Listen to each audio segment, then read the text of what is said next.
안녕하십니까, 책돌입니다. 오늘 소개해드릴 책은 파리에서 도시락을 파는 여자입니다. 저자는 켈리 최입니다. 그리고 출판사는 다산북스입니다.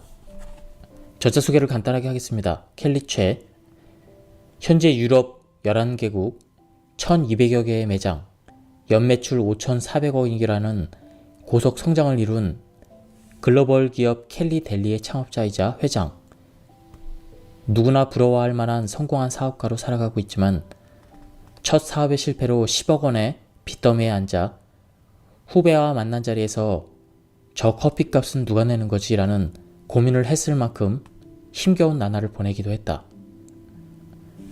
40이 넘은 나이에 무일푼으로 인생 제2막을 새롭게 시작하기로 마음먹고 2년간 할 수 있는 모든 준비와 공부는 다 했다. 그렇게 치열하게 사업 공부에 매진하며 세운 회사가 바로 켈리 델리이다. 켈리 델리는 매 지속적으로 성장해 나가면서 100년 기업이 되기 위한 혁신 시스템을 구축해 나가고 있다. 그럼 바로 본문을 보도록 하겠습니다. 가난해서 고등학교에 진학할 수 없다는 얘기를 듣고 안주했다면 지금도 시골에서 농사를 지으며 살았을 것이다. 하루 8시간에서 10시간씩 공장에서 일할 때 안주했다면 매일 아침 고된 출근길에 나서는 월급쟁이로 살았을 것이다.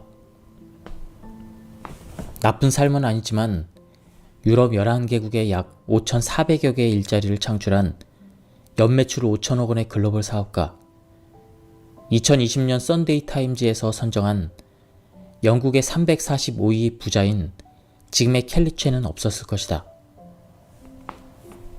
인간은 노력하는 동안에는 방황하는 법이다. 독일의 대문호 괴테의 위대한 작품 파우스트에는 이런 구절이 나온다. 주인공 파우스트는 악마 메피스토펠레스가 안기는 달콤한 유혹들에 굴복하지 않고 진정한 구원에 이르기까지 끊임없이 노력하고 도전한다. 나도 마찬가지다. 결코 안주하지 않고 죽을 때까지 성장하고 싶다. 사람마다 행복의 기준은 다르지만 나는 성장이 멈췄을 때 불행하다고 느낀다. 각 분야에서 성공한 사람은 대개 비슷할 것이다. 단지 남보다 돈이 많거나 잘났다고 느낄 때가 아니라 스스로 성장한다고 느낄 때 행복을 느낀다. 어린 시절 띰틀 넘기를 해본 적이 있는가? 절대 넘을 수 없을 것처럼 보이는 띰틀도 100번 시도 끝에 한 번이라도 넘어서게 되면 더는 불가능한 벽처럼 느껴지지 않는다. 심지어 더 높은 띰틀도 뛸 수 있게 된다. 그래서 나는 도전이 아주 재미있다. 내가 어디까지 성장할 수 있을지 알아가는 과정이 즐겁다. 성공한 사업가라는 위치에 머물지 않고 어려움을 극복하며 쌓은 노하우를 사람들과 나누고 다시 한번 요트 세계 여행을 택한 것도 인간 켈리체로서 더욱 성장하기 위해서이다. 우리는 대개 성공을 좋은 대학, 좋은 직장에 가서 자리를 지키는 것, 무턱대고 많은 돈을 벌고 편안하게만 사는 것으로 잘못 생각한다. 그러나 그것은 도구이자 수단일 뿐 진정한 성공이나 행복과는 거리가 멀다. 진정한 성공이란 어려움을 뚫고 점점 더 성장하고 나아가는 삶이다. 그리고 그런 삶을 살 때 우리는 진정한 자기 삶의 주인이 될 수가 있다. 인생에서 무엇을 받아들이고 무엇을 흘려보낼지 다른 누가 아닌 스스로 선택하면서 놀랍게도 그 힘은 우리 모두의 내면에 반드시 존재한다. 인생의 가장 위대한 비밀은 의외로 잘 보이는 곳에 숨어있는 법이다. 나에게 가슴이 뛴다는 건 무언가를 선택하는 데 있어 매우 중요한 기준이다.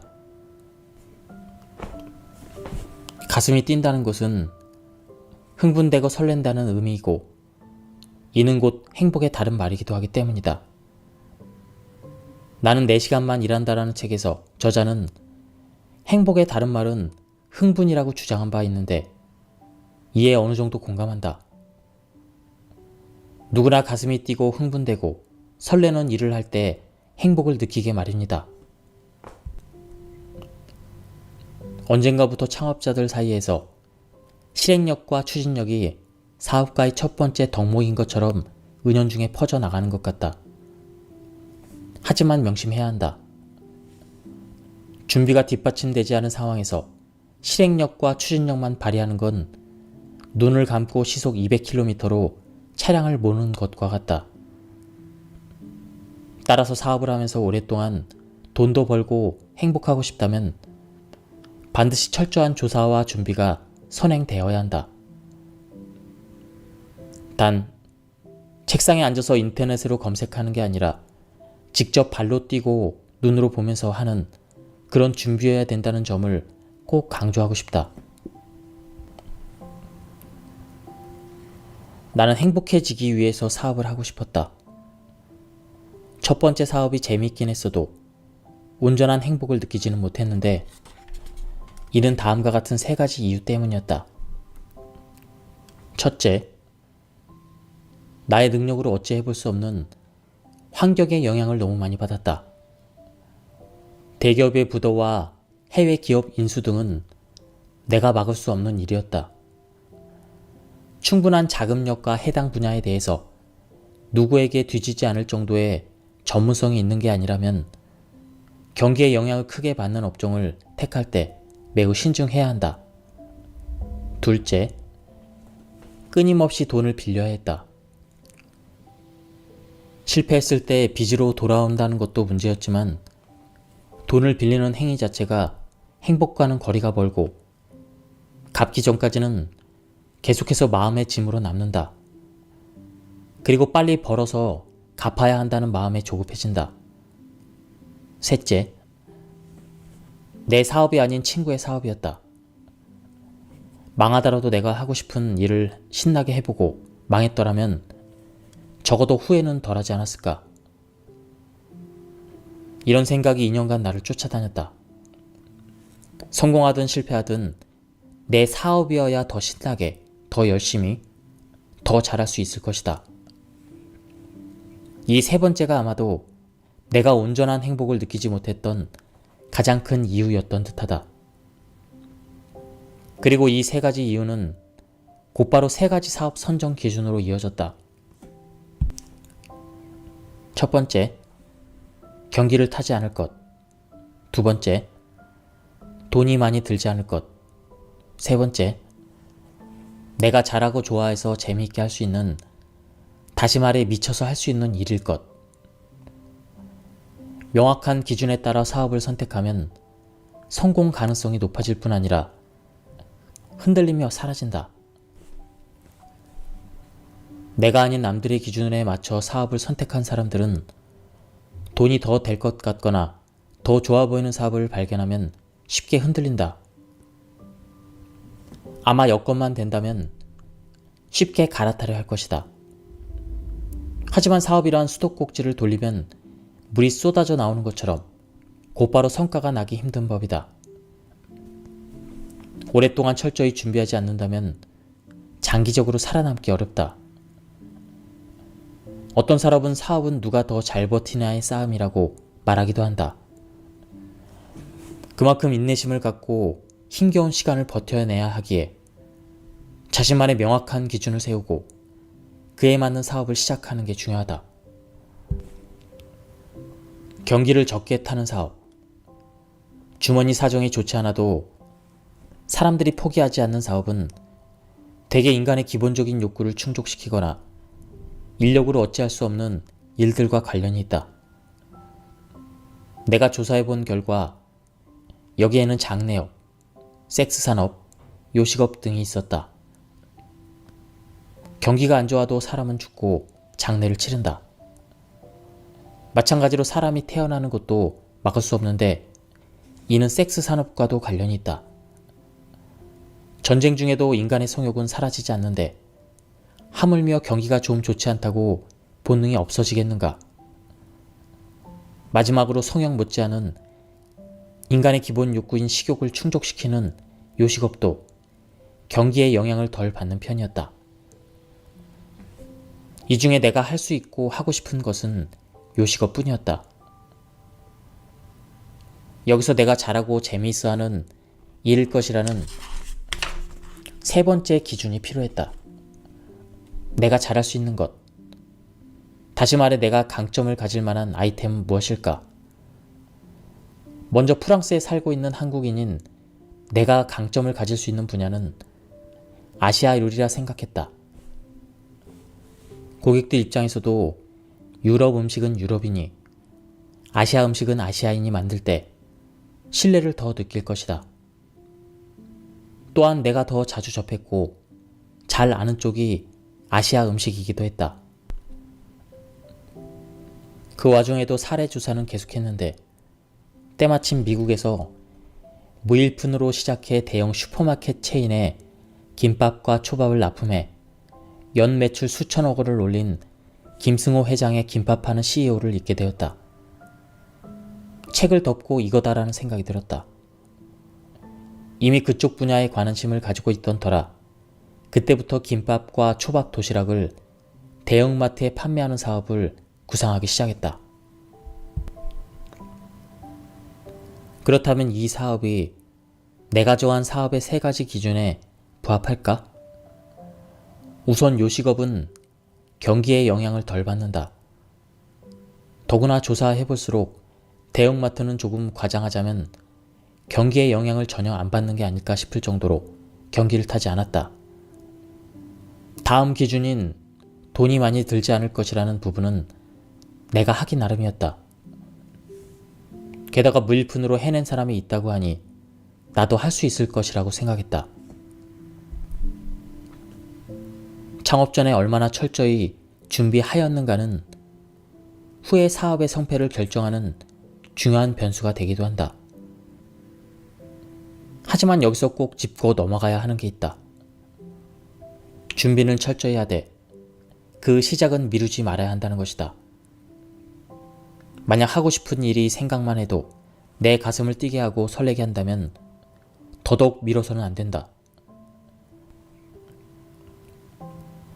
그럼에도 여전히 많은 사람이 하고 싶은 일이 있어도 아직은 때가 아니라며 시기를 미룬다. 하지만 적절한 시기라는 건 결코 저절로 주어지는 게 아니다. 시작은 오로지 내가 만드는 것이다.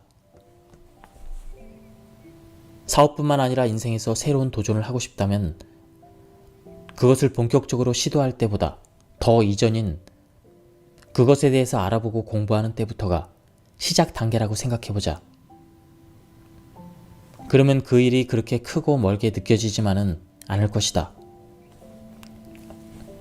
그렇게 매일매일 조금씩 관심 분야에 대해서 알아보고 조사하고 공부하며 자신의 꿈에 다가가면 된다. 몇 년 만에 책을 3,000권 읽었느니 5,000권을 읽었느니 하는 이야기가 심심치 않게 언론을 통해 나온다. 그 짧은 시간에 그만큼의 책을 읽었다는 것만으로도 충분히 박수 받을 만하다. 하지만 나는 그런 사람들의 기사를 접할 때마다 궁금해진다. 과연 저들은 그렇게 읽은 책들에서 무엇을 배웠고 이를 어떻게 실제로 적용하고 있을까? 그저 읽은 책의 권수만 늘리는 다독은 뿌듯함을 줄지는 몰라도 사실 권하고 싶지 않다. 좋은 책이라면 몇 번을 읽어도 질리기는커녕 매번 새로운 감동을 느끼게 되어 있다. 그런데 불과 몇 년 만에 3,000권을 읽었다는 것은 책을 읽은 뒤에 곱씹은 과정은 생략되었음을 뜻한다. 이들이 하루에 1시간도 채 잠을 자지 않는 사람이 아니라면 말이다. 나는 이처럼 머릿속에서만 들어있고 아직 체화하지 못한 지식은 죽은 지식이라고 생각한다. 결국 모든 지식은 실제로 활용되어야 의미를 갖기 때문이다. 예를 들어 사업을 준비할 때는 그와 관련된 책들을 주로 읽었다. 카페 창업처럼 꼭 초밥 사업과 관련이 돼 있지 않더라도 도움이 될 것 같으면 읽었다. 이런 책들에는 창업 전에 준비하고 조사해야 될 것들, 시장 조사 방법 등이 꽤나 자세히 나와 있었다. 또한 장사에 대한 책들은 고객을 이해하는 데 큰 도움이 되었다. 멘토를 찾는 기준에도 여러 가지가 있을 것이다. 당시에 나는 전문가 중에 전문가, 최고 중에 최고여야 한다는 심플한 기준을 세웠다. 내 목표는 우리 회사가 프랑스에서, 나아가 유럽에서, 궁극적으로는 세계에서 최고가 되는 것이었다. 그러니 당연히 최고에게 배워야만 했다. 물론 내 정보력에는 한계가 있고 내가 찾은 멘토보다 더 뛰어난 사람이 있을 수도 있으나 내 기준에서 보았을 때 최고인 사람을 찾으면 그만이었다. 우선 세계 최고의 초밥을 팔아야만 하니 당연히 초밥에 대해서 가르쳐줄 스승이 필요했다. 내 기준에서 야마모토 선생은 초밥 스승으로서 더없이 적합한 사람이었다. 그가 운영하던 일식당에서 식사를 하려면 최소 30분 이상 줄을 서는 건 예사였고 1시간을 기다리는 일도 부주기수였다.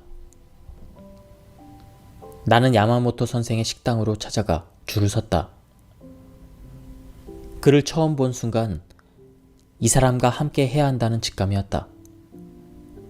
하지만 나는 빈털터리에 가까워 그에게 보수를 주기는 어려웠다.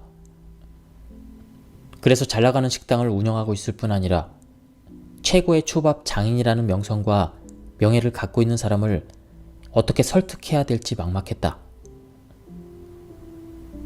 처음 만난 야마모토 선생은 역시나 대하기에 편한 사람은 아니었다.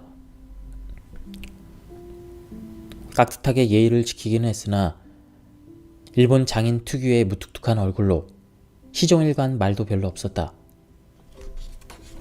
하지만 내 차례가 돌아와 식당으로 들어간 나는 용기를 갖고 이런저런 이야기를 꺼냈다. 당장은 돈이 없지만 이 사업은 틀림없이 성공할 것이다. 그럼 그때 충분히 살해하겠다. 프랑스를 비롯해 유럽 전역에 유명한 C사 지점마다 당신의 초밥이 있는 것을 상상해보라. 유럽 최고의 초밥 장인으로 인정받게 될 것이다. 수많은 이야기를 했지만 그는 별다른 반응을 보이지 않았다. 하지만 이렇게 포기할 수는 없었다. 자리에서 일어나기 전 마지막으로 그의 식당을 둘러보며 말했다. 하루에 손님이 몇 명 오죠? 1000명쯤 오시나요? 물론 1000명은 많은 사람이지만 저는 이 맛있는 음식을 하루에 10,000명, 10만 명, 1000만 명이 먹어보게 하고 싶습니다. 더 많은 사람이 당신의 음식을 먹고 행복해졌으면 좋겠습니다. 저도 이 초밥을 먹을 때마다 행복감을 느끼니까요. 이 말은 진심이었다. 마지막 말에 조금 표정이 풀어진 듯한 그는 잠시 나를 바라보더니 생각할 시간이 필요하다고 했다. 오래 기다릴 수 없었던 나는 딱 사흘 뒤에 부푼 기대를 안고 다시 그를 찾아갔다. 그러나 돌아온 답변은 아래와 같다. 나는 세상에서 가장 맛있는 세계 최고의 음식을 만들고 싶소. 그런데 마트에서 판매하는 대량 생산 초밥으로는 그게 불가능할 것 같소. 그리고 지금 꼬르동 블루의 교수직을 받아들이려는 참이라 미안하지만 다른 사람을 알아보는 것이 좋겠소. 아쉬웠지만 나의 꿈만큼이나 그의 꿈도 중요하다는 걸 알기에 어쩔 수 없이 집으로 돌아왔다. 다시 며칠이 지나고 나는 세 번째로 야마모토 선생을 찾아갔다. 삼고초려라는 말을 떠올렸던 건 아니지만 최소한 3번은 시도해봐야 미련이 없지 않겠냐는 마음이었다. 그의 식당 앞에서 줄을 섰고 한참을 기다려 내 차례가 왔다. 다시 나를 본 야마모토 선생은 당황할 법도 하건만 여전히 무뚝뚝한 표정이었다. 어떻게 말할까? 무슨 말을 해야 할까 고민이 많았지만 그의 얼굴을 보는 순간 내 입에서는 이런 말이 튀어나왔다. 세상에서 가장 맛있는 초밥, 그거 나랑 만들어요. 나도 제일 맛있는 초밥 만들 겁니다. 이 말을 끝으로 나는 입을 다물었고 마치 눈싸움이라도 하듯 야마모토 선생의 눈을 응시했다. 그 역시 마치 뭐지? 라는 표정으로 나를 쳐다보았다. 그런데 그가 갑자기 피식 웃는 게 아닌가. 그러더니 오늘 장사가 마무리되면 찾아갈 테니 식당 앞에 있는 카페에서 기다리라고 한다.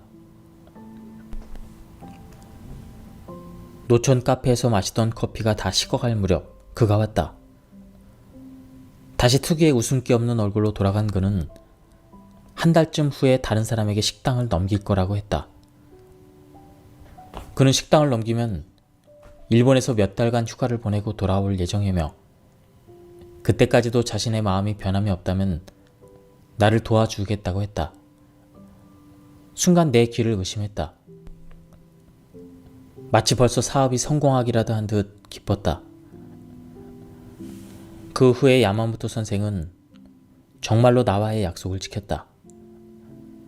그는 4개월 정도 일본을 다녀와서는 그때부터 6개월간 하루도 빠짐없이 나의 집으로 찾아왔다. 아침 9시부터 오후 5시에서 6시까지 매일 생선 손질하는 법과 초밥에 초 만드는 법을 비롯해 수많은 노하우를 내게 전수했다. 그리고 처음 사업을 시작할 때 있던 약 100여 가지 메뉴 중 내가 개발한 것을 제외한 클래식 메뉴 50여 가지의 개발을 도와주었다. 나의 염원대로 정말 고마운 은인이자 스승이 되어준 것이다. 그가 왜 이렇게 나를 도와줬을까? 항상 궁금했는데 후에 직접 들은 바로는 그 정도 열정이라면 도와줘야겠다는 생각이 들었다고 한다. 나는 그에게 꼭 컨설팅 비용을 주고 싶었다. 물론 야마모토 선생은 단호히 고개를 저었다. 절대로 돈을 받을 생각은 없다고. 그저 네가 잘하는 것 같아 기특해서 조금이라도 도움을 더 주고 싶을 뿐이라고 했다. 진심으로 감동했다.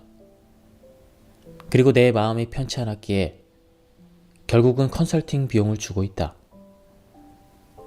그는 1년에 한 번씩 일본에 갈 때마다 새로운 메뉴나 트렌드를 공부해와서 우리에게 전수해준다.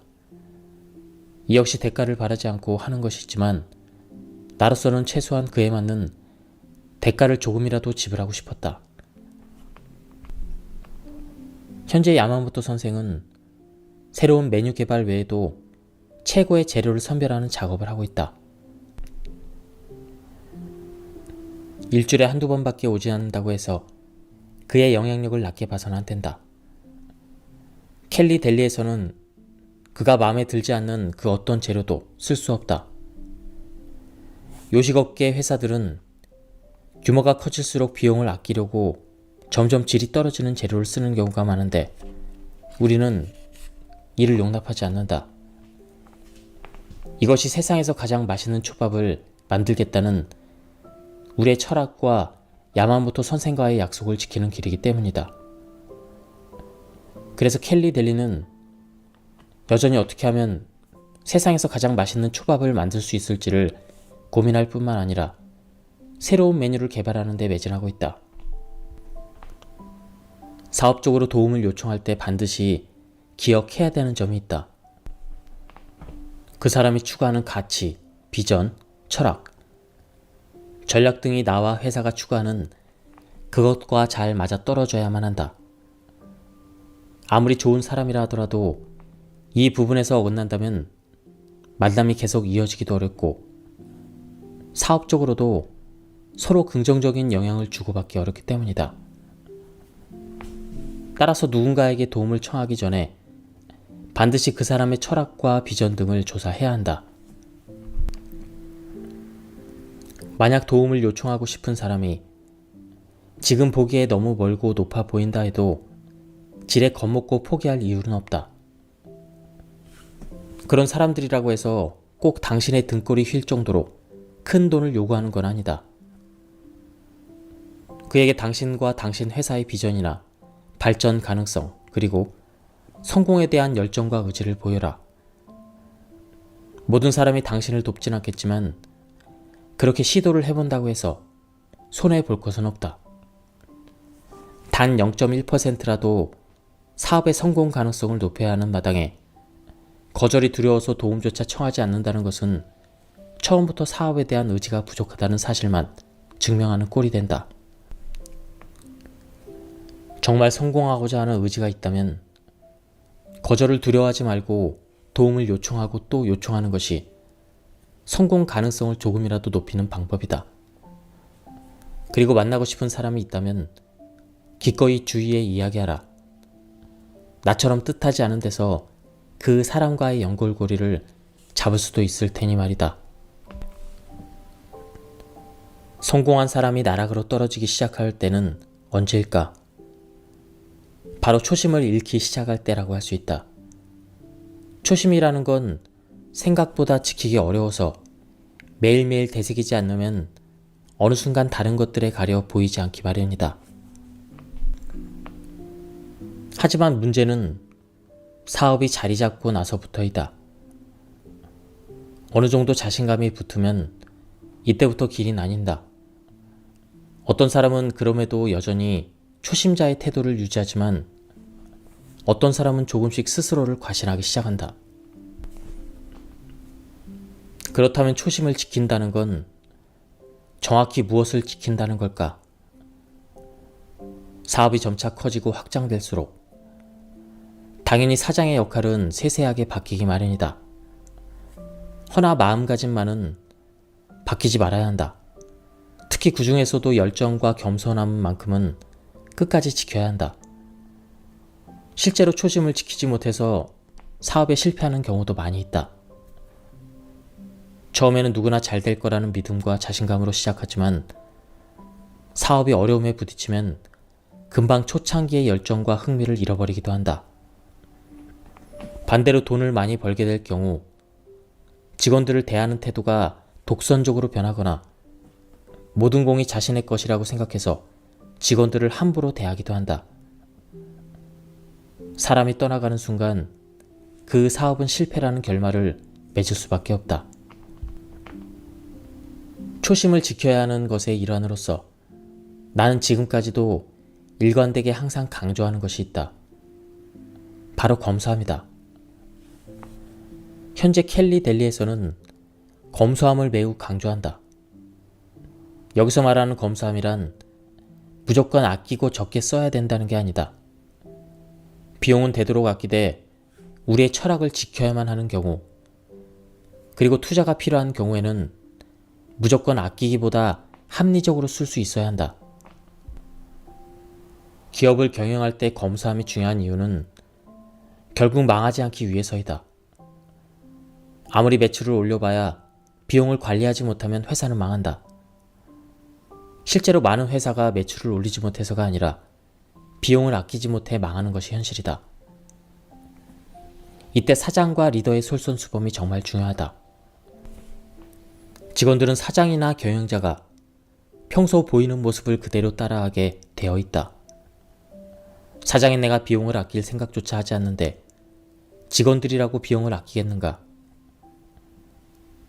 어떤 기업에서는 식사를 할 때 사장은 비싼 메뉴를 시키고 직원들은 저렴한 메뉴를 시키는 일도 있다고 한다. 나는 이것은 엄연한 차별이라고 생각한다. 한번 누군가가 비용을 낭비하는 모습을 보면 처음에는 비용을 아끼던 이들도 덩달아 낭비하게 된다. 그렇기에 리더인 사장이 먼저 솔선수범하여 절약하는 모습을 보이는 게 가장 중요하다. 앞에서 이야기했지만 나는 켈리 델리를 시작할 때 고정 비용을 아끼기 위해서 한동안은 사무실을 따로 구하지 않고 집에서 일했다. 미팅도 집에서 했고 직원들을 뽑아 집으로 출근시켰다. 내가 통찰력을 얻기 위해 주로 사용하는 공부법은 특별하지 않다. 성공한 사람들의 책을 읽고 유명 기업인이나 석학들의 세미나를 찾아가는 것이다. 그들은 보통 사람들보다 훨씬 더 미래를 잘 내다보는 사람들이다. 그들의 말이라고 100% 옳다고는 할 수 없지만 최소한 옳을 가능성은 더 높다. 또는 옳지 않다 하더라도 그들이 그런 주장을 하기까지의 치열한 조사 과정과 그로 인한 부산물들에 대해서 듣는 것만으로도 가치는 충분하다. 특히 스티브 잡스는 인문학 책을 많이 읽었던 것으로 유명하다. 통찰력을 위해서는 역사책, 인문학 책을 많이 읽는 게 좋다. 과거를 통해 미래를 배운다는 말은 괜히 나온 게 아니다. 현재는 과거의 총합이라는 말이 있다. 이것은 과거에 현재가 더해지면 미래가 된다는 뜻이기도 하다. 그렇게 과거에 대해서 공부함과 동시에 현 추세에 대해서도 더 많은 것을 보고 들어야 할 필요가 있다. 나는 특히 이런 공부 중에서도 사람 공부를 첫 손에 꼽는다. 어차피 사업은 다 사람이 하는 것이다. 사람이 만들고 사람이 팔고 사람이 산다. 실수를 하는 것도 성과를 내는 것도 사람이다. 그렇게 나는 끊임없이 현장에 나가서 고객의 반응을 살피고 요식업계나 초밥 사업만이 아니라 전반적인 비즈니스 트렌드를 파악하려고 노력한다. 이 책을 쓰면서 문득 내 삶이 얼마나 많은 기적으로 채워져 있는지를 깨달았다.